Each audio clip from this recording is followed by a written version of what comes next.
Boa noite, meus caros. Vamos iniciar a nossa aula de hoje. Ah, essa aula vai ser um pouco diferenciada, porque eu vou ter que fugir um pouco do que está diretamente no material didático. Na seção 3.3 do material didático, ela trata profundamente de programação em Python. E o que eu fiz? Eu analisei o conteúdo e eu decidi trazer um conteúdo complementar, digamos assim, tá? É algo que está ligado ao assunto, mas que ele traz muito mais informação dentro da linha de trabalho que nós estamos realizando.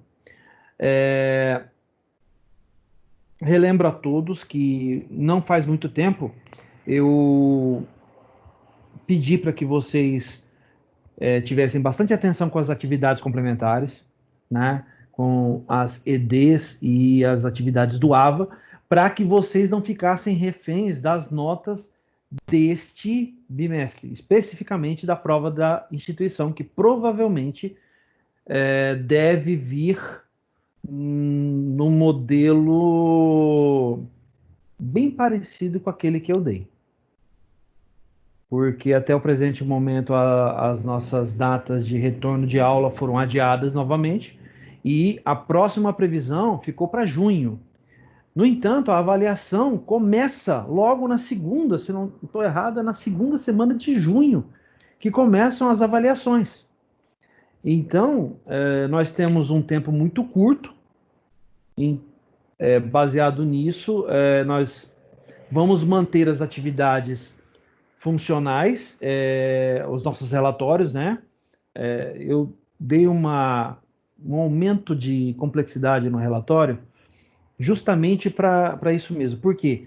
As notas de atividade valem muito mais nesse bimestre. Lembrando, a disciplina é DIB e vocês têm 70% da nota desse bimestre é atribuída pela prova da instituição. E os outros 30% é comigo. E as atividades, que essas são comigo mesmo. Então, é uma forma de garantir que vocês se saiam bem. Então, eu já estou tomando algumas prevenções, justamente por nós não termos tempo hábil para desenvolver qualquer tipo de conteúdo em Python. Não tem como, tá?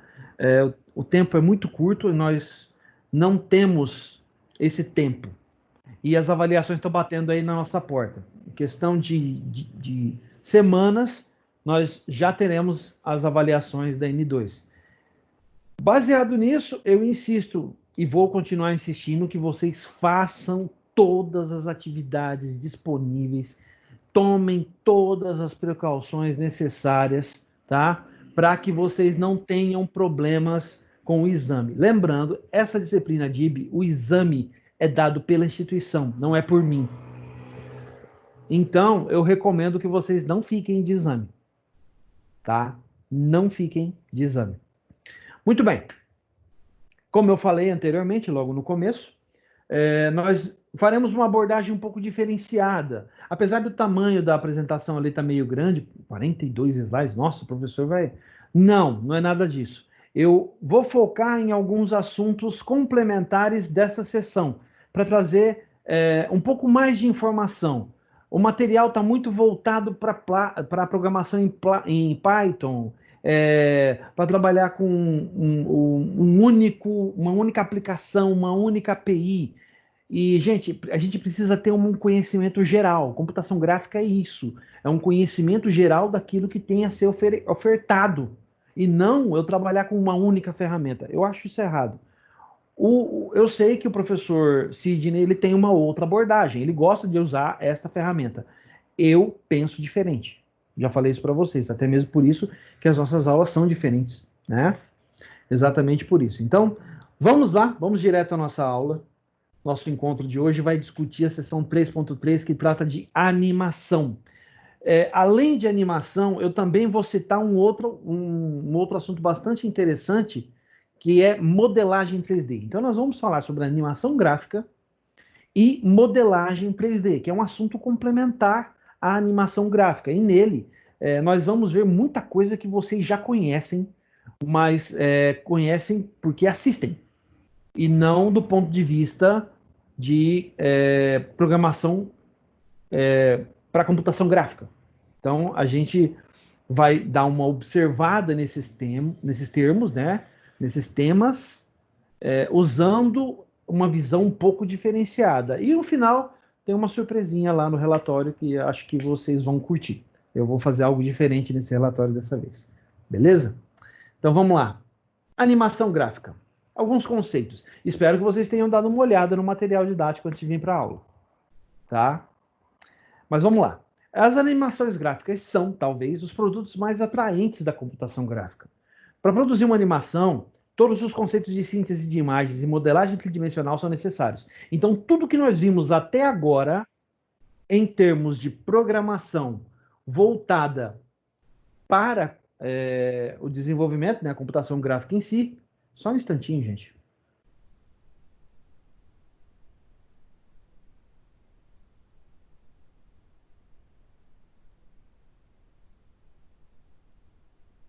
Bom, vamos lá. Então, tudo que a gente viu até agora vai nos trazer exatamente para esse ponto. É um apanhado geral de tudo que a gente viu até agora. Tanto que isso vai refletir lá no relatório e vocês vão ver isso. Além da criação do modelo 3D, é preciso associar a esse modelo uma sequência de transformações ao longo do tempo e, para cada instante, executar o pipeline de visualização para sintetizar um quadro da animação. Veja só, nós estamos falando por quadros. Então, o pipeline é executado para cada FPS, frame per second. Então, para cada FPS, nós temos a execução do pipeline de visualização. E hoje, a gente vai ver um outro pipeline bastante interessante também, que faz parte do assunto complementar. Tá? Para quem chegou depois, nós vamos falar hoje especificamente de animação gráfica e modelagem 3D, que é o assunto complementar. Tá? Então, vamos continuar aqui no nosso assunto. O processo de criação do modelo 3D exige também ferramentas computacionais de captura de imagens com múltiplas câmeras ou de interação homem-computador para o desenho manual de modelos por artistas. Muito bem, até aqui não é nada que a gente se assuste. Jogos digitais, vinhetas de TV ou filmes de animação, na qualidade dos que são produzidos hoje, só podem ser criados com auxílio de aplicativos de criação e bibliotecas, das quais nós já conhecemos algumas, certo? E hoje nós vamos falar muito dessas bibliotecas. O profissional de computação deve compreender os fundamentos da computação gráfica e também deve ter capacidade de aprender a usar as bibliotecas do mercado. Então, aqueles de vocês que estão encantados pelo assunto, e é um assunto realmente muito, muito interessante, tá? Tem área, tem mercado, tem muito mercado, tem muito espaço para isso hoje no mercado, mas a nível de Campo Grande ainda é muito pouco, tá? Gostaria de deixar isso bem claro para vocês.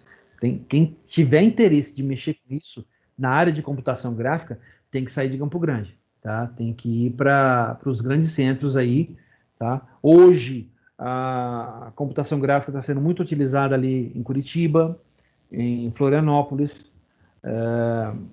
muito no Nordeste, tá? Tem muitos bons centros de desenvolvimento de computação gráfica no Nordeste e fora do Brasil, tá? Aqui em Campo Grande, o espaço é pouquíssimo. Você trabalhar para essas produtoras de vídeo que tem aqui, tá? Então, o espaço é muito pouco. Nós ainda temos muito pouca coisa disponível para trabalhar com computação gráfica aqui em Campo Grande, tá? Vamos lá? As centenas de bibliotecas de computação gráfica tridimensional, gratuitas e comerciais. Nós mesmos conhecemos várias por causa do nosso conhecimento na parte de jogos, tá? Grande parte dessas bibliotecas são de alto nível, construídas utilizando outras bibliotecas de baixo nível. Bibliotecas de baixo nível, nós vamos falar bastante das duas, tá? Implementam os algoritmos mais fundamentais, como as transformações geométricas, geração de malhas, modelo de iluminação e pipeline de visualização. Nós vamos citar algumas. E bibliotecas de alto nível disponibilizam ferramentas de mais fácil uso para se criar e manipular objetos. aplicar características a materiais, aplicar efeitos de iluminação e iluminação. Biblioteca de alto nível, senhores, senhoritas, geralmente está ligado diretamente a produtos finais.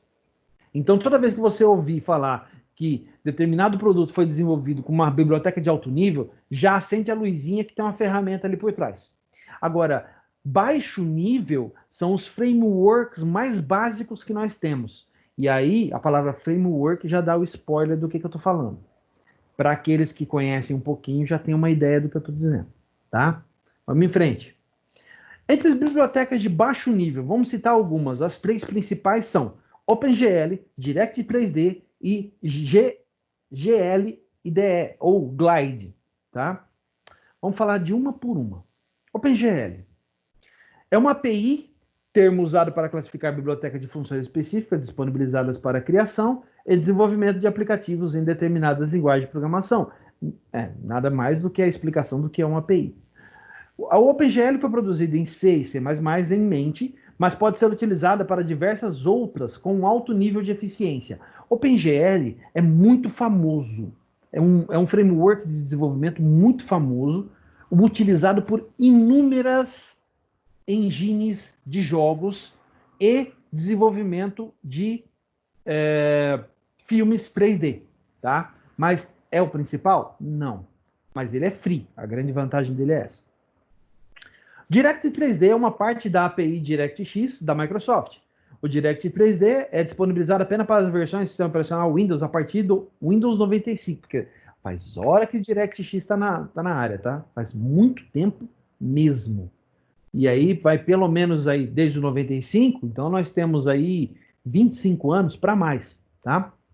Também é a base da API de jogos de gráficos tridimensionais, API de gráficos tridimensionais, é que eu estou lendo o Xbox ali embaixo, dos consoles de videogame Xbox, Xbox 360, Xbox One e agora Xbox X Series, que é a próxima geração de videogames da Microsoft, tá? Vamos falar sobre isso um pouquinho também, eu não vou mergulhar muito no assunto. Acredito que o Marcos Rolim deve estar dando voltas agora no quarto de alegria, mas eu não vou mergulhar nesse assunto não, Marcos, tá? Vamos em frente. GLIDE, ou Glide, foi uma API proprietária para gráficos 3D criada pela 3DFX e utilizada em suas placas de vídeo Voodoo Graphics. Nós estamos falando de algo que era produzido especialmente lá na na última década do século passado, década de 90, e um pouco no começo do século 2000 agora, né, dos anos 2000. Então, nós estamos falando de algo ali em torno de 1994 até 2004, esse período de 10 anos. As placas Voodoo dominavam o mercado por serem as melhores placas de vídeo do mercado. Elas usavam GLDE. GLDE, como a gente vai ver aqui, acho que aqui eu não comentei, mas ali embaixo. GLDE é uma implementação, é uma derivação do OpenGL. Então ele usa OpenGL como base e melhorou muito, tá, o uso da engine, tanto que inclusive está aqui no texto. Deixa eu continuar lendo só para citar isso aqui. É porque esse texto é muito grande, eu dei uma minimizada, tá? Mas é muita coisa sobre a GLDE. Foi desenvolvida para obter bom desempenho em jogos com suporte à aceleração de geometria, polígonos e texturização inicialmente, em formatos idênticos aos utilizados internamente em suas placas, sendo responsável pela popularização dos aceleradores Voodoo e de seu predomínio durante o final da década de 90, exatamente, naquele período, entre 94 a 2003, 2002, por ali, as placas Voodoo dominavam o mercado de jogos, tá? A popularização do DirectX e a implementação do OpenGL nas outras placas de vídeo contribuiu com o fim do GLDE e de sua criadora. O que aconteceu com a Voodoo, essa empresa que criou as placas de vídeo? Ela foi adquirida pela Radeon. E a Radeon, no futuro, foi adquirida... a Voodoo foi adquirida pela ATI, e a ATI foi adquirida pela Radeon. Radeon sendo a empresa que tem por trás a AMD, tá? Então, a Voodoo foi comprada pela ATI e foi incorporada a tecnologia nas placas da ATI. E a ATI, nos anos de 2005, 2006, ela foi adquirida pela AMD, pela Radeon, né, que era a empresa fachada da AMD na época. Quando ela adquiriu a ATI, ela incorporou toda a tecnologia que tinha das placas Voodoo antigas nas placas de vídeo que hoje nós conhecemos muito bem como as RX alguma coisa da Radeon. São excelentes placas de vídeo. Eu recomendo, inclusive, uma delas que um colega tem, que é um espetáculo, é a RX 580. Que, nossa, deixa a minha FX, desculpe, a minha FX não, a minha GTX da NVIDIA, eu tenho uma GTX 1660. A minha placa de vídeo fica no chinelo perto dessa RX 580.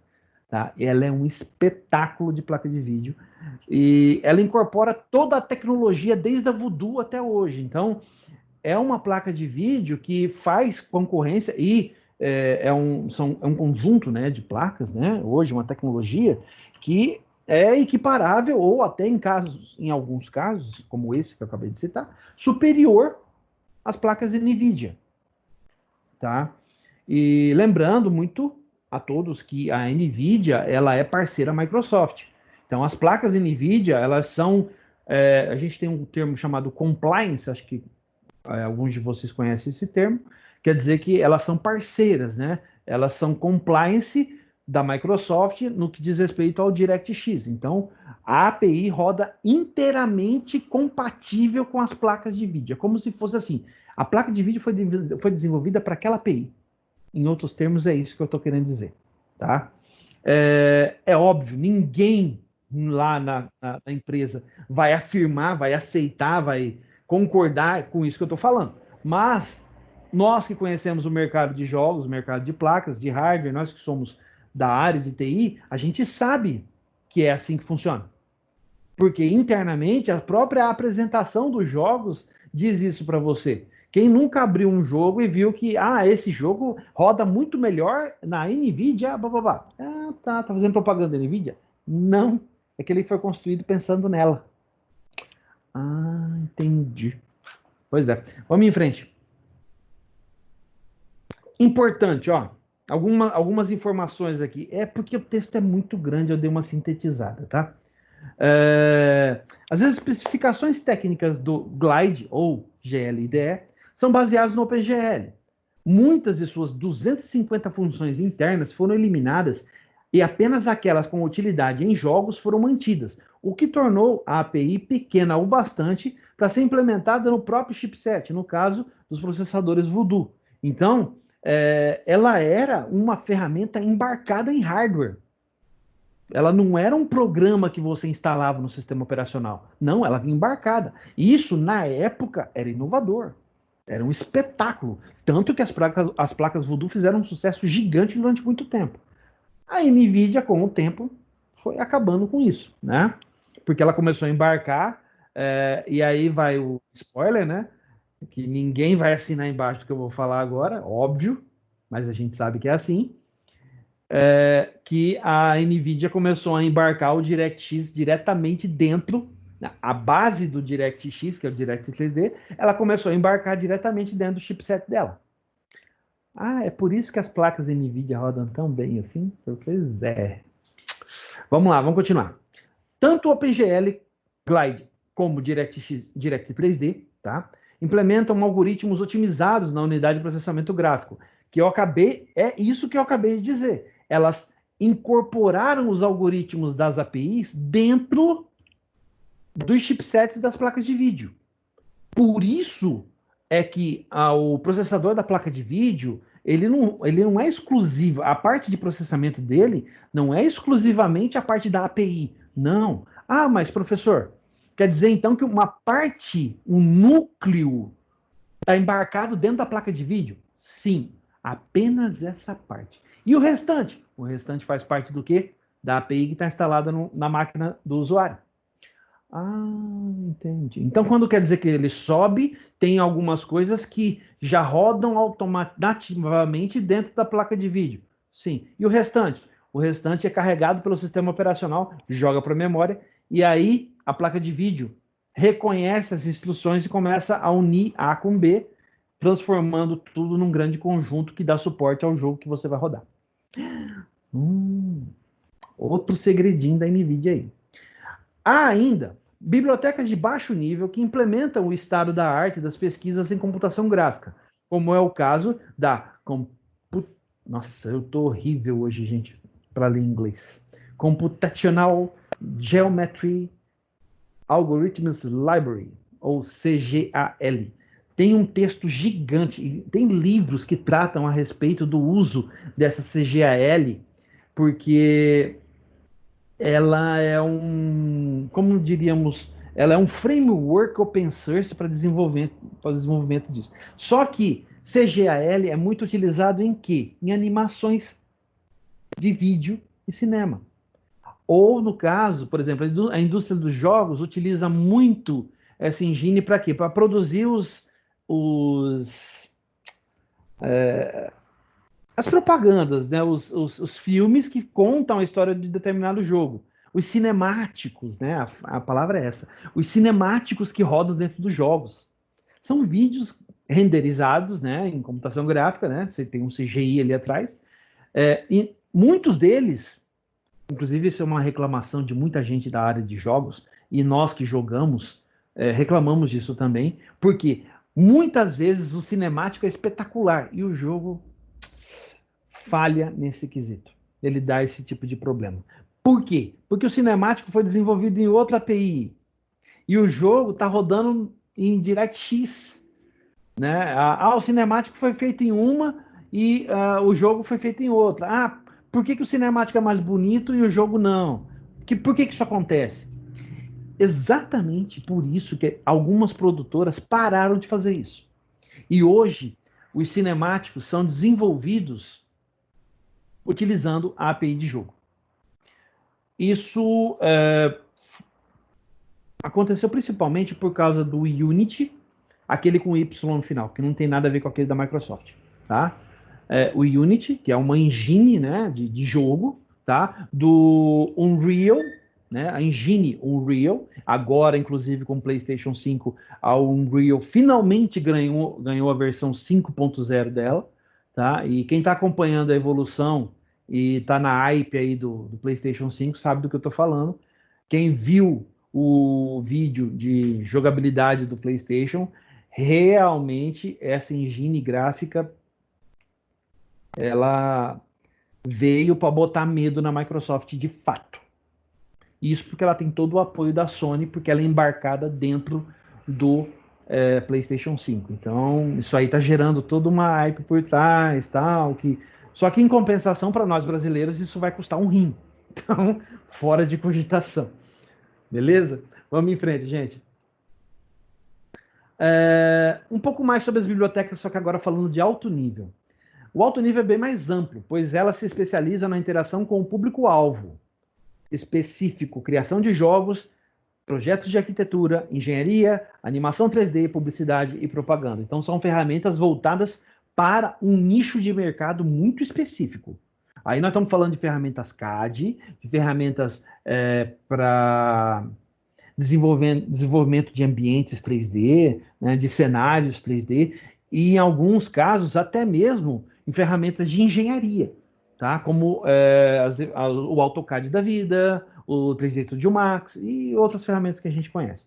Muito caras, mas excepcionais, tá?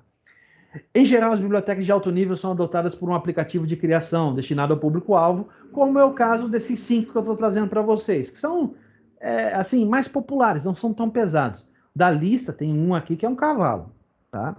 Que é o Tinkercad, o Blender, que é usado pelo material didático da Unidep e também pelo meu colega, o professor Sidney. O 3D Studio Max, que é o cavalo da jogada. Esse bicho é grande, ele é imenso. Para rodar esse cara tem que ter a máquina, tá? O Maya, que também é espetacular. para quem faz filme, para quem faz jogo, para quem quer trabalhar com essa parte de cinemático de jogo, tá? O Maya é espetacular. É caro, mais ou menos, mas roda exclusivamente no Mac e no Linux, só, não tem para o Windows, tá? E o ZBrush, que é o free da conversa. Ele e o Blender são os free da conversa. O Fingercad é para iniciantes, tá? Vamos falar um pouquinho sobre cada uma dessas ferramentas. Fingercad, ferramenta que funciona toda dentro do navegador. Ela é voltada para iniciante, né? Então ela é bem levinha. Sem precisar instalar qualquer programa, basta criar uma conta. Para ser mais simples e limitado, ele tem, por ser mais simples e limitado, né? Ele tem uma interface mais amigável para iniciantes e uma área exclusiva para tutoriais. Então ele é uma coisa bem básica. Inclusive, na minha opinião, seria algo que a gente poderia usar para desenvolver o nosso estudo em computação gráfica. Mas isso fica para uma conversa posterior. Blender. Bom, o Blender é um aplicativo completo de criação que implementa modelagem, renderização e animação. É livre, desenvolvido em C, C++ e Python. Leia-se, o Python deveria estar em negrito, porque a versão 2.8 do Blender, a partir da versão 2.8 do Blender, ele só roda em Python. Beleza. Com o uso de OpenGL. Por isso, uma ferramenta tão, né, conhecida e utilizada. E é uma boa ferramenta. Tem até uma surpresinha depois no relatório para vocês. 3D Studio Max. 3D Max, né? 3ds, né? É 3D Studio Max o nome dele. O programa da Autodesk é talvez o mais famoso dentre os softwares de modelagem 3D. Todo santo que trabalha com modelagem gráfica, baseado em cenário, em cena, em construção de imagem, essas coisas, conhece e já usou o 3D Studio Max. Só que para usar ele, como eu falei, tem que ter um verdadeiro mamute de máquina, tá? E aí eu tô falando de 16 GB de... Para começar, tá? 16 GB de RAM, um i9, i7 já não serve, tem que ser i9, tá? Na última versão, inclusive, que saiu do 3D Studio Max, a recomendação mínima dele começava em 16 GB com um i9. E onde ele vai rodar tem que ser SSD, não pode ser HD. Tão pesado que esse cara é. E ele não pode... O ideal é que ele seja instalado numa máquina que não tenha mais nada rodando, a não ser ele. Então, é instalar sistema operacional, nem antivírus. É instalar sistema operacional e instalar ele. Só. Mais nada. Tá? Vamos lá. Ele é quase um padrão do mercado, podendo dominar o 3DS. Portanto, dominar o 3DS abre portas para a maioria das empresas do ramo. Realmente. Os caras que são especialistas em 3D Studio Max têm espaço de sobra no mercado. Tá? O programa é uma ferramenta completa para qualquer área de criação de produção, com uma curva de aprendizado para atender desde o iniciante até o profissional mais avançado. Gente, isso é importante. O 3D Studio Max é o que tem mais tutoriais disponíveis na internet hoje em dia. Se você abrir e fizer uma pesquisa rápida dentro do YouTube, você vai encontrar vasto material a respeito dele. Tá? Só que o problema é que ele custa uma fortuna. E ele tem um esquema, isso é bastante interessante. A Autodesk ela implementou isso de uma maneira muito legal. Ele tem um esquema de renderização em rede, que se você tiver uma rede em casa ou na empresa, que você tem 4 máquinas com o 3D Studio Max instalado, ele cria uma espécie de servidor e todas as 4 máquinas começam a renderizar a imagem para você. Gente, isso é fantástico. Não é à toa que ele custou uma fortuna em dinheiro. Tá? Dá para comprar um carro com uma licença de 3D Studio Max. Tá? O Maya também é outra Ferrari no que se diz respeito à computação gráfica. Tá? Também da Autodesk. O Maya é um software muito poderoso e usado principalmente na indústria do cinema e videogames. Muito usado, tá? Muito usado. Devido às suas capacidades únicas de renderização. Não sei o que tem lá dentro do Maya que ele faz, mas que é um espetáculo. Os caras que escreveram esse cara, não é à toa que eles ganharam muito dinheiro. Tá? Se deseja trabalhar com computação gráfica e efeitos visuais para filmes, séries e jogos, e aí a gente está falando de coisas do nível do Avatar, tá? O Avatar usou o Maya em algumas coisas, tá? Esta é uma ferramenta ideal para se preparar para o mercado, de fato. E o último, o peixinho feio da história. o ZBrush, a ferramenta da Pixologic é focada em modelagem 3D com uma veia mais artística. Ela oferece formas básicas para iniciar, como uma esfera, e te dá várias opções de pincéis para modelar o que você quiser. Apesar de ser muito fácil e de começar a criar suas esculturas, o interface do ZBrush é famoso por ser pouco intuitivo e difícil de usar. Isso porque é uma ferramenta free, né? Presta atenção. Portanto, vale a pena gastar algum tempo assistindo tutoriais. Desculpe, o ZBrush é pago. A Pixologic criou o Sculptrix, uma versão grátis com menos recursos. Então, o ZBrush, ele é uma ferramenta paga. Eu me confundi aqui, tá? Desculpe. O ZBrush é pago e o Sculptrix, que é o irmão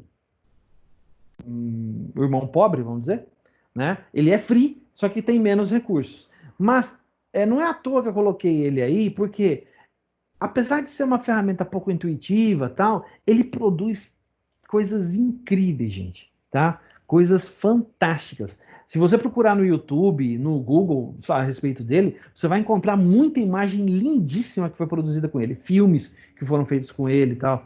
Apesar de que os outros são muito superiores, tá? Não tem nem comparação. Bom, vamos falar agora na parte complementar. Aqui, se eu seguisse o material didático, a gente teria que entrar em programação em Python. Não é isso que eu quero. E também não é o objetivo da nossa linha de trabalho. O objetivo é dar toda a base de conhecimento para que vocês possam produzir computação gráfica. Pois não, Flávia. Não sei se os demais também, mas para mim tá cortando, tá travando algumas partes. Tipo, fala uns 2 minutinhos, aí trava. Não sei se a internet é minha ou se mais alguém tá assim. Gente, alguém tá tendo o mesmo problema que a Flávia?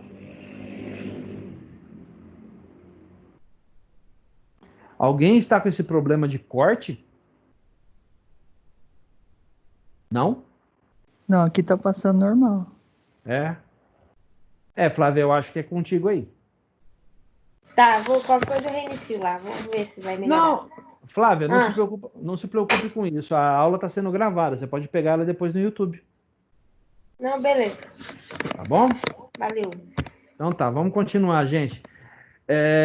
Eu agora vou então entrar no assunto complementar. Isso aqui foi uma pesquisa que eu fiz em cima do material da parte didática que trabalha com Python e alguns aspectos muito interessantes que o material didático não trouxe. Mais uma vez. No mês passado aconteceu isso de novo.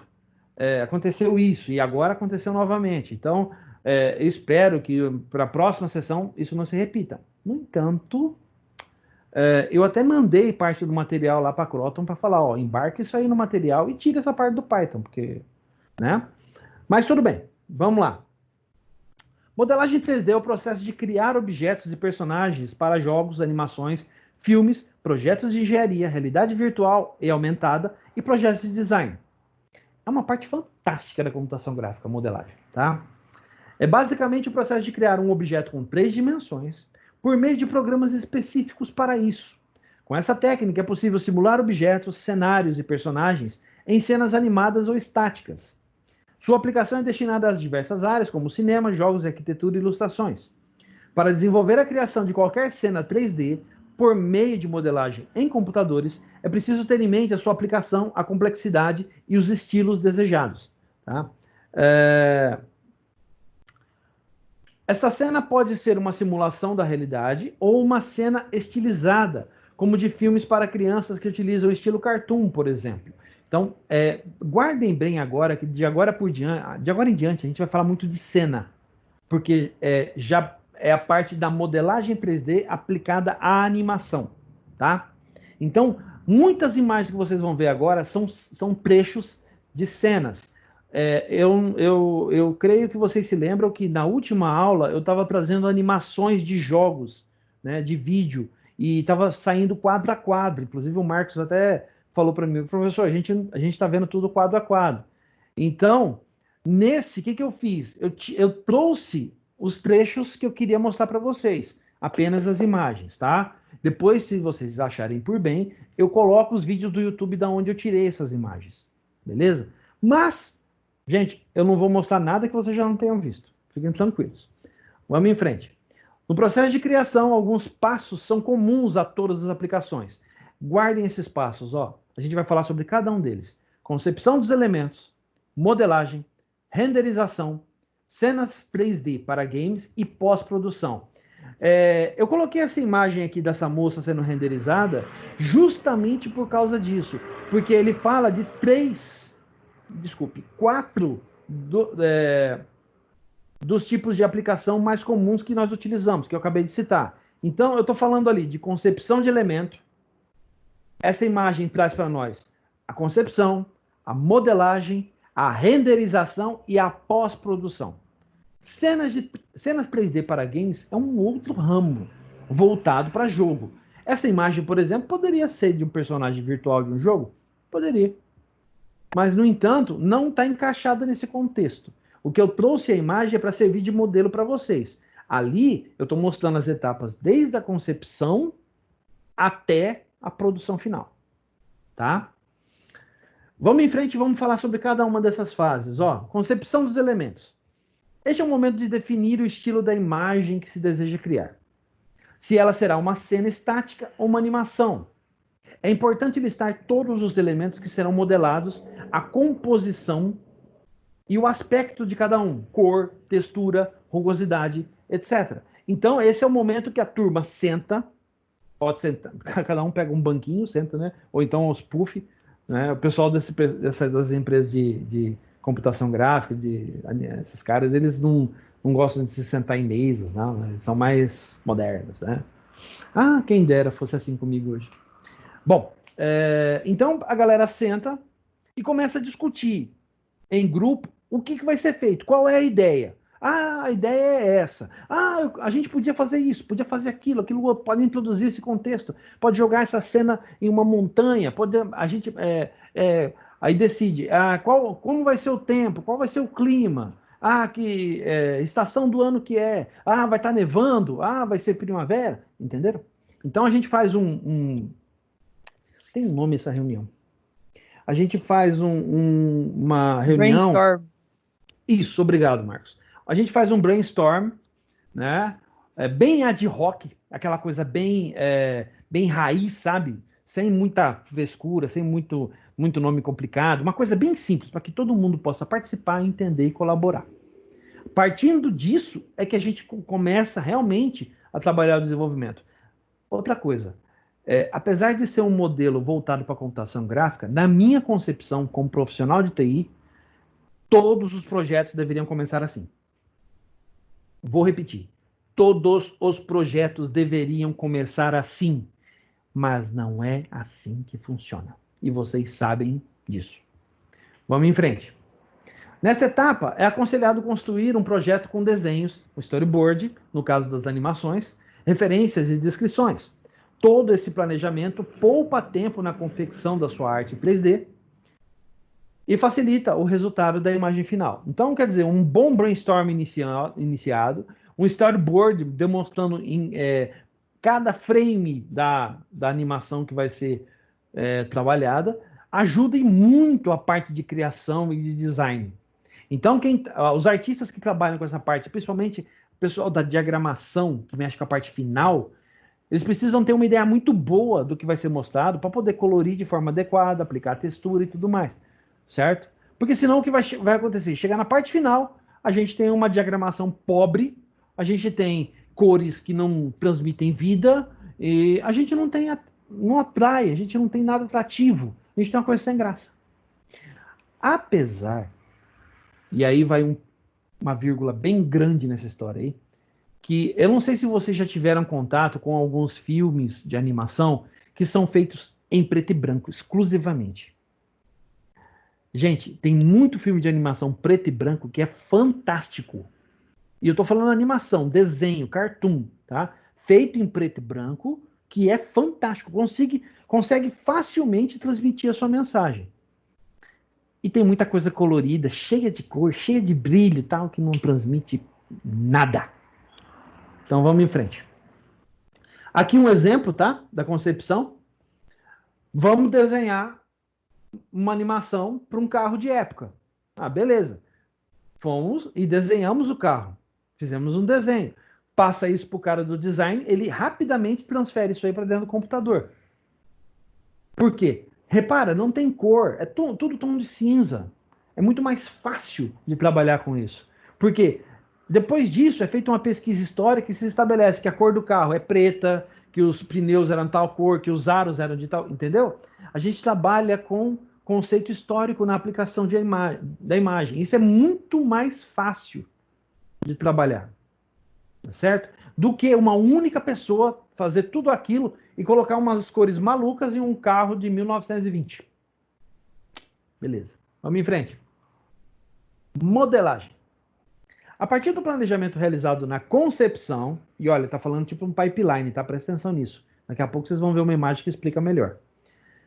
É iniciada a modelagem nos softwares específicos. Alguns programas, como o Autodesk Maya, esse Max que ele fala é o 3D Studio Max, tá? O Cinema 4D ou o Blender são os mais usados. Contudo, é possível contar com o apoio de programas como o ZBrush, que a gente viu, e o Mudbox, que esse é meio... Ele é meio fraco demais. Eu não sei nem porque que está no modelo aqui.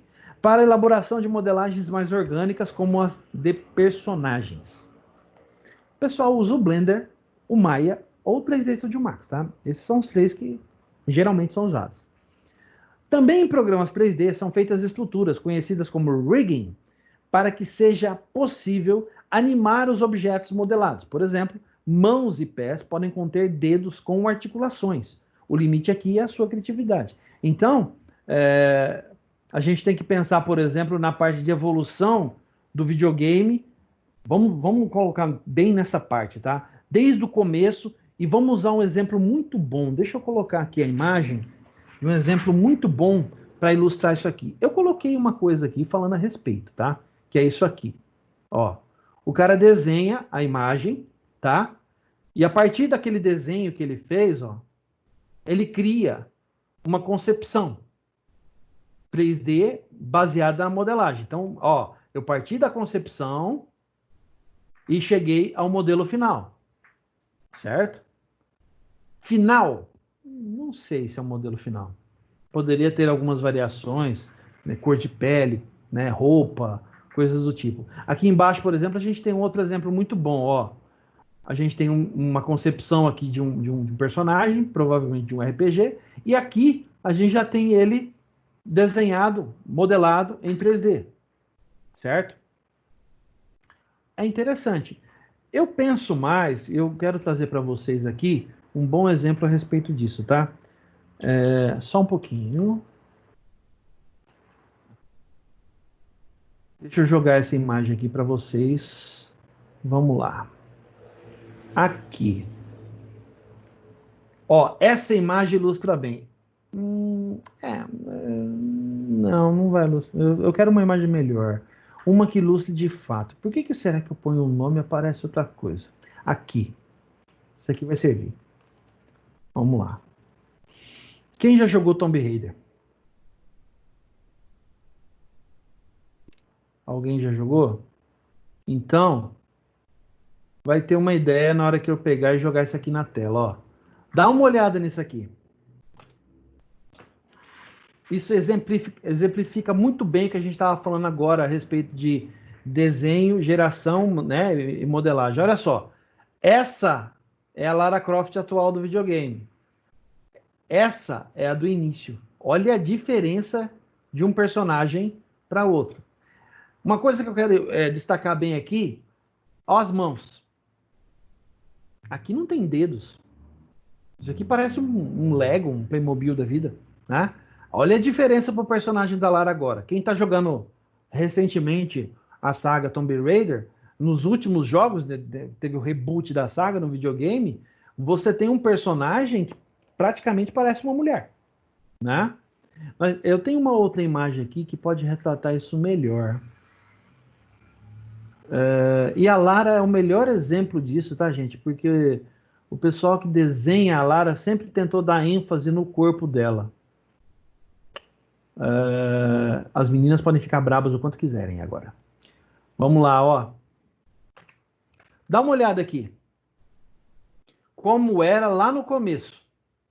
Olha como foi evoluindo, especialmente no rosto, no corpo. Olha na arma aqui, ó. Olha a diferença para o modelo atual. Essa é a Lara atualmente. Tá? Repara como começou e olha aonde chegou. Então, essa questão de modelagem, de melhoria na modelagem é fundamental, gente. Fundamental. Vejamos que ela engordou também, né? Ela ganhou um peso, né? Ela ganhou um peso? Eu tô achando que isso aí é língua preta, mas tudo bem. Vamos lá. Né, bichinho? Vamos em frente. Outro exemplo muito bom da questão da modelagem, tá? Olha só. Você tem a renderização da imagem e daqui a pouco eu vou mostrar para vocês que essa imagem vai sofrer uma modificação gigantesca na próxima etapa, tá? É isso mesmo, Rolim. Exatamente isso que eu queria demonstrar. Então, observa essa cena, gente. Isso tá na cara, que é um desenho provavelmente feito em SketchUp, que é outra ferramenta fantástica para esse tipo de coisa, tá? Que ilustra bem a nossa questão. Foi elaborado uma cena, discutido uma cena, né? A pessoa foi e passou o desenho para o computador fazendo a modelagem dentro da ferramenta. Agora, nós precisamos renderizá-la para transformar isso de fato em uma imagem de computação gráfica, né? Para isso, a gente usa a próxima etapa, que é a etapa de renderização. Com a cena modelada e texturizada, como está na imagem anterior aqui que a gente mostrou, ó, chegou o momento de criar iluminação e gerar a imagem, renderizar, para que se transforme no que foi concebido. Gente, essa etapa demora demais, usa muito processamento e é ideal que você use uma ferramenta top para poder fazer isso, tá? Tem que ser uma ferramenta muito boa, tá? Tem que ser algo fora de série. O modelo desenvolvido nos programas 3D aparece para você em uma cor sólida ou com texturas simples para uma pré-visualização, como está aqui, ó. Muito bem. A cena completa com todos os efeitos de luz, sombras e aspectos dos materiais precisam ser geradas em um renderer para o programa ou plugin que dará a saída final para a imagem, tá? Nesse caso, eu já tive experiência pessoal com o 3D Studio Max, tá? E o Maya. Eu já tive experiência com os dois. E é fantástico o que eles podem fazer, tá? Tá aqui um excelente exemplo, ó. Essa é a cena modelada e essa é a cena renderizada. Parece uma cena no mundo real. Dá uma olhada nisso aqui. Repara a diferença, repara tudo que foi feito, tudo que foi renderizado, a textura que foi aplicada, a iluminação, toda a parte de...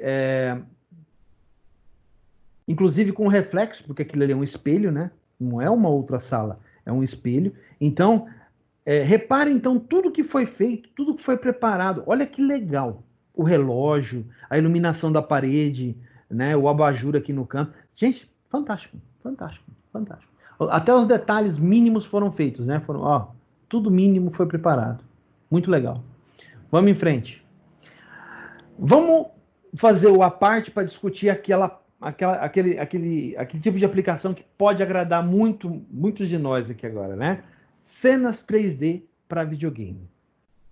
A renderização neste caso é diferente, não é uma renderização semelhante à que é feita no 3D Studio para aquele tipo de cena que a gente viu, já que é feita em tempo real no game. Toda a simulação de luz, sombra e aspectos das texturas é criada na sua tela enquanto o jogo acontece. Por isso as placas de vídeo esquentam tanto e por isso ela precisa de tanto processamento, tanta memória, acompanhada de memória RAM suficiente para renderizar o modelo na tela e armazenar o modelo na tela, né, jogar o modelo para a tela, e processador matemático, a CPU propriamente dita, que possa apoiar a placa de vídeo no processo de renderização. Então é preciso e vocês, quem joga sabe do que eu estou falando, precisa de um hardware razoável dali para cima para poder resolver esse tipo de coisa, tá? A engine, programa para criação de jogos, é responsável por proporcionar essa simulação em tempo real. Os mais populares são o Unreal Engine e a Unity, né? Que com Y, não é aquela Unity do .NET Framework lá, tem na Microsoft, tá? É uma outra em separado. Vamos dar uma olhada aqui que isso aqui é capaz de fazer? Quem já jogou? Eu vou mudar, né? Eu tava trazendo muito Assassin's Creed, né? Aí o pessoal andou reclamando, eu falei, beleza, então tá aí, ó, God of War, beleza? Muito bem, e para quem já jogou, isso aqui é o começo do jogo, tá? Na hora que ele tá correndo atrás do filho, logo no começo, quando ele vai caçar. Não tô dando spoiler do jogo. Não contei nada. Poderia ter colocado uma cena lá pra frente. Vamos ver outra cena? É óbvio, pro professor tinha que ter, né? The Witcher, aqui, a cena renderizada, repara, olha só, sombra, textura, repara o cavalo. Repara o cavalo lá no fundo, na cocheira. Repara a muralha na frente dele. Os detalhes da muralha, as pedras, tudo mais está sendo renderizado. Repara a armadura dele. Repara a espada. As espadas, né? É óbvio, o bruxo tem uma espada de aço para humanos e uma espada de prata para monstros. Isso só para quem joga, tá, gente? Ou para quem já leu os livros. Caso contrário, meninas, fiquem bravas. Vamos lá? Tem a série também. Desculpa, tem a série. Você assistiu, né? A série, sim. Jogo não passa longe. Aí, tá vendo? Tá vendo? Poxa. Vamos lá. Call of Duty, senhores. Call of Duty. Dá uma olhada na quantidade de detalhe que está sendo renderizado no campo de batalha. Observa, por favor. Sombras, texturas, né? Projéteis estão sendo lançados ali dos carros de combate, né? E inúmeras outras coisas que estão acontecendo ao redor. Olha só a quantidade de detalhe da cena que está sendo renderizado em tempo de execução, tá? Eu tirei isso de um vídeo. Tudo isso eu tirei de um vídeo. Depois eu publico para vocês, para quem quiser ver. E por último, mas não menos importante, né? Fallout 4. Para quem já jogou, isso aí é a Fazenda Finch, que fica do lado... Como é que eu vou explicar isso? Deixa pra lá. Fica perto da usina nuclear. Repara, por favor, gente, o campo, o mato seco, as cercas da fazendinha. Repara nos pés de milho, nos pés de fruta que estão aqui. Repara na água de fundo, que dá a impressão mesmo de ser água, né? É óbvio que a gente está vendo uma cena de jogo, e óbvio que você ia perceber, mas por favor, dá uma olhada no céu. Como é que está renderizado. Dá uma olhada nos detalhes do viaduto destruído, como é que está. Repara a quantidade de detalhes que a engine está renderizando em tempo de execução. Tá? Muito bem. Vamos em frente? Vamos falar sobre o último, pós-produção. Quase toda a cena 3D criada e renderizada, seja ela estática ou uma animação, passa por algum tratamento de pós-produção, certo? Exceto os jogos, né? Os jogos passam por uma etapa de qualidade, eles têm que fazer verificação. E no caso do Assassin's Creed Unity, que foi aquele que eu trouxe com um monte de problema na última aula, eles tiveram que reescrever o jogo quase inteiro. Mas deu certo, tá? Eu tenho o jogo aqui e não tem problema nenhum. Exceto algumas coisas na engine lá do parkour dele lá, mas é particularidade de jogo. Isso aí não tem como. Só quem joga é para saber como passa raiva. Mas deixa para lá. Cenas estáticas podem ter suas cores ou estilo melhorados em programas como Photoshop. E a gente sabe bem que a galera aplica bem isso, né? Tem gente muito boa nesse negócio, inclusive.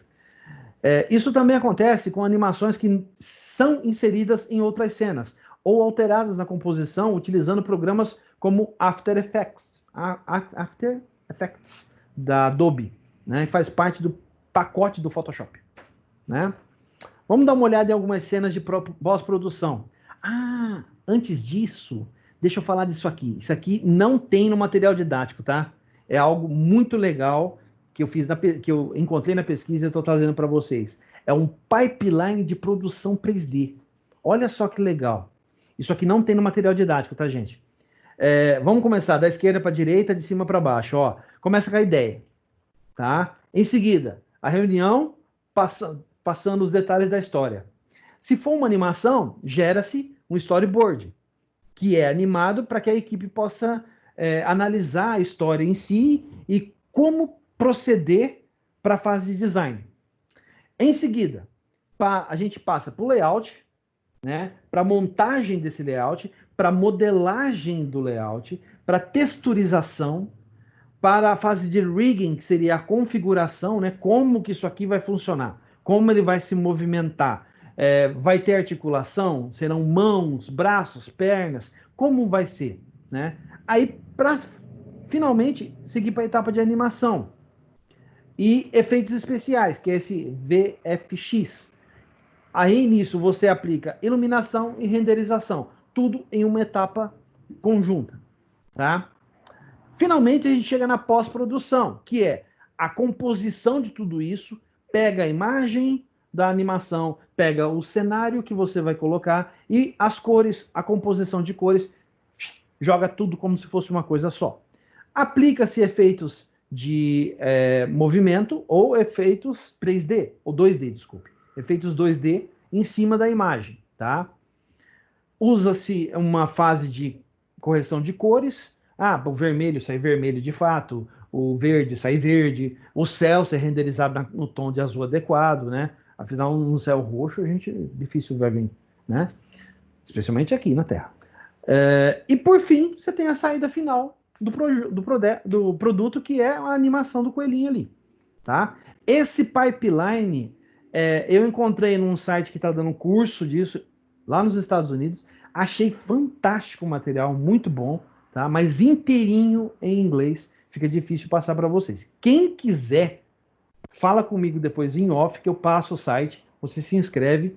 É um curso de uma universidade americana, lá, vou lembrar o nome agora. Ele oferece um curso aberto para quem quiser participar, tá? É muito legal o curso, só que é inteirinho em inglês, tudo. Material, os vídeos, as aulas que você tem que participar, é tudo em inglês, tá? Bom, agora vamos ver algumas coisas de pós-produção. É óbvio que eu teria que trazer uma cena minha, né? Uma cena de um filme fantástico que a gente assistiu recentemente, né? O Thanos no estalo falho dele, né? Que o Stark já tinha roubado as pedras. Dei spoiler do filme. Desculpa, gente. Vamos lá. Outra cena do mesmo filme, a reunião dos 3 Vingadores originais. Gente, eu não sei se vocês já viram o make-off desse tipo de filme, ou especificamente do Vingadores Ultimato, mas eles não estão com essas roupas, tá? O Capitão América é o único que tá usando ali aquele uniforme. O Thor não tá com os olhos azuis brilhando e tal, e o Tony Stark não tá de armadura.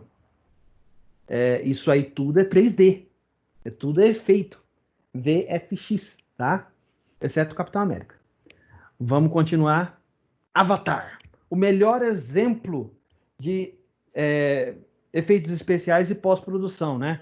O filme é fantástico, inteirinho feito em computação gráfica. Gente, não falha um minuto, a impressão que dá que a gente está vendo uma cena realmente em um mundo alienígena, né? É fantástico, não é à toa que ganhou um monte de Oscar e tal. E é um dos melhores filmes de computação gráfica feito até hoje, se não o melhor, tá? Uma outra cena de Avatar também, fantástica também, que é a cena do voo dele, né, do personagem voando no... Todo mundo já assistiu Avatar aí, né? Espero que sim. Quem não assistiu, por favor, para minha disciplina tem que assistir Avatar, né? Senão não vai ter a menor noção do que eu tô falando. Vamos lá. Vamos continuar. Para os aficionados aí, Interestelar. Espetacular. Fantástico. Efeitos especiais verossímeis, ajudados por um astrofísico que deu instruções de como fazer as coisas acontecerem. Eu não coloquei nenhuma cena, mas aquele buraco negro, fantástico, gente. Tá? A dinâmica do buraco negro é exatamente o que a física explica a respeito de buracos negros. Então, é um trabalho fantástico. Tá? Os efeitos especiais também, os cenários, são fantásticos, são maravilhosos. Apesar de que essa cena é uma composição. Tá? é uma cena, inclusive dá para ver, inclusive, se você prestar bastante atenção, que o robô não se parece nem um pouco com o robô do filme, tá? É uma composição. Mas é bom a gente ter uma ideia de como funciona o trabalho de pós-produção. Tem algumas cenas que eu queria ter trazido, mas não tive tempo e também ia estender demais a apresentação, de outros filmes de cenas de pós-produção. Tem uma cena do Thanos, por exemplo, no Vingadores Guerra Infinita, que tem a cena com o Josh Brolin fantasiado, né? Usando uma fantasia tal, para dar a impressão 3D, e tem a cena renderizada ao lado. Tá? Isso é muito legal, porque é um trabalho de pós-produção fantástico que é feito. Tá? Infelizmente, a gente pega muita falha nesse tipo de coisa. Né? A gente até se diverte com as falhas de continuidade, os erros de renderização. Tal. Tem gente que passa anos assistindo para descobrir esse tipo de coisa. Eu acho que eu tenho mais coisa que fazer, mas tudo bem. Beleza? Deixa eu ver aqui. Ah, tá ótimo. Estamos encerrando. Até aqui, alguma dúvida? Todo mundo entendeu o que eu falei? Essa aula foi muito divertida, eu gostei. Falei bastante coisa que eu gosto. Muitas coisas das quais eu gosto. Gostei bastante. Inclusive, eu trouxe muita coisa legal para vocês. Aqueles jogos todos eu jogo, tá?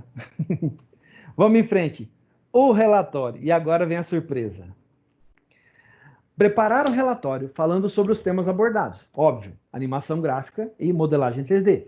Fale sobre as principais APIs gráficas disponíveis atualmente, suas vantagens e desvantagens. Então você vai falar de as três principais que nós citamos, que são OpenGL, Direct 3D e GLDE. Você vai falar delas.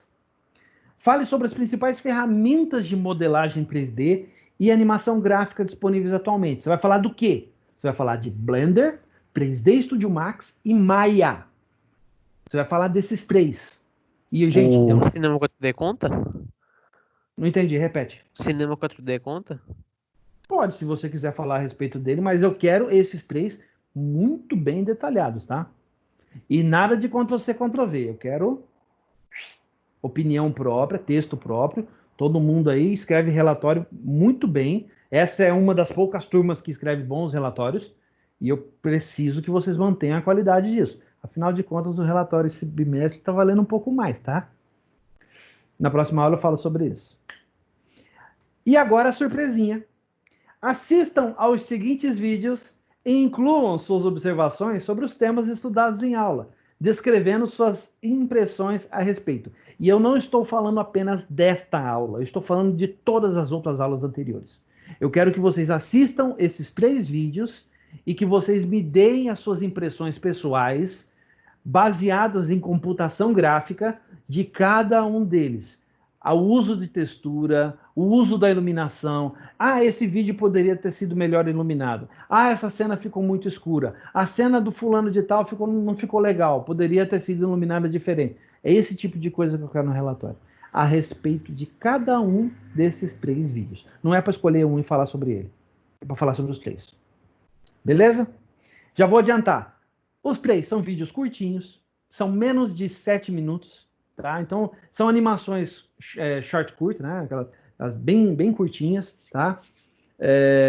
São animações em CGI, computação gráfica, sendo que a primeira é espetacular. Ela é inteirinha feita em Blender, tá? Muito bom mesmo. A segunda é uma animação já um pouco batida, já um pouco antiga, mas espetacular também. E ela vai lembrar muito... ela ganhou prêmio, inclusive, tá? Essa animação ganhou vários prêmios ao redor do mundo. E ela lembra muito, apesar do nome, ela lembra muito, porque ela é baseada em uma lenda chinesa. Na próxima aula a gente pode comentar mais sobre isso, se vocês quiserem incluir no relatório também, é interessante. Agora, a terceira é uma animação de comédia. É muito legal. Vocês vão assistir, se vocês assistirem de mente aberta, vocês vão dar bastante risada, tá? Porque os personagens, eles usam muito trejeito. E só um comentário, decaf tem a ver com cafeína, tá? Então, esse é um spoiler, agora vocês vão ter que assistir para ver o que é. Então, eu quero o relatório falando sobre tudo isso e sobre os 3 vídeos, tá? Assunto: o de sempre, né? CGPI, atividade, a data de hoje ao contrário, 2020-05-14. A data de entrega para o dia 16 de maio, daqui 48 horas, até as 23 horas e 59 minutos. Então tem tempo de sobra para assistir o vídeo e fazer o relatório numa boa. Beleza? Alguma dúvida? Ô, professor, Fala, Luiz. é tudo no corpo do e-mail, né? Mesma coisa. Tudo. Tudo no corpo do e-mail. Não quero nada em anexo. Beleza, beleza. Tá bom? Mais alguma dúvida, gente? Nada? Muito bem, então. O e-mail está aqui, para quem ainda não tem, duvido, mas a gente tem que falar, né? O e-mail está aqui. Em nome da Uniderp e Croton, eu agradeço a todos a participação. Peço que se cuidem. Professor, Tomem... Pois não, Marcos. a gente estava no grupo conversando, surgiu uma nota, atividade para aluno extemporâneo. Tá ausente 0, mas isso é só para quem tirou licença, né? Alguma coisa assim. Não licença. Para extemporâneos foram aqueles que entraram depois do período de aceitação de nota. Então, por exemplo, muitos extemporâneos não fizeram prova, mas tem nota de atividade. Entendeu? Então, toda e qualquer atividade lançada como extemporânea são para alunos que entraram depois do período de aceitação. Sim, para a gente não tem nada a ver. Não, por isso que se eu não estou errado, acho que só tem 2 lá que tem nota, o resto todo mundo é 0. Tá bom. Beleza? Ô, professor, a minha nota de atividade ainda tá com aquele problema. Aí, tipo, eu perguntei pra Adriane se era normal, perguntei hoje. Aí ela falou que não, que vai rever lá. Mas eu só tô te avisando, que eu não sei se ela vai mexer. Tá bom? Não, tranquilo, porque como eu disse para você, para mim a sua nota aparece lançada. Uhum. Aí ela falou que vai tentar retificar para ver se aparece, porque tipo, o da prova tava a mesma coisa. Aí ela retificou e apareceu. Só que ela já tinha retificado o trabalho também. Trabalho não, os relatórios, né? Sim. E aí ela retificou, mas não apareceu. Ela disse que vai retificar de novo. Beleza. Tá bom? Para mim, tranquilo. Eu já estava vendo as suas notas, então, para mim, beleza. Normal, tá bom? Tá bom. Beleza, gente. Mais alguma dúvida? Não? Quem tiver algum assunto para tratar a respeito da disciplina, por favor, me procure pelo WhatsApp, troca uma ideia que a gente resolve, tá bom?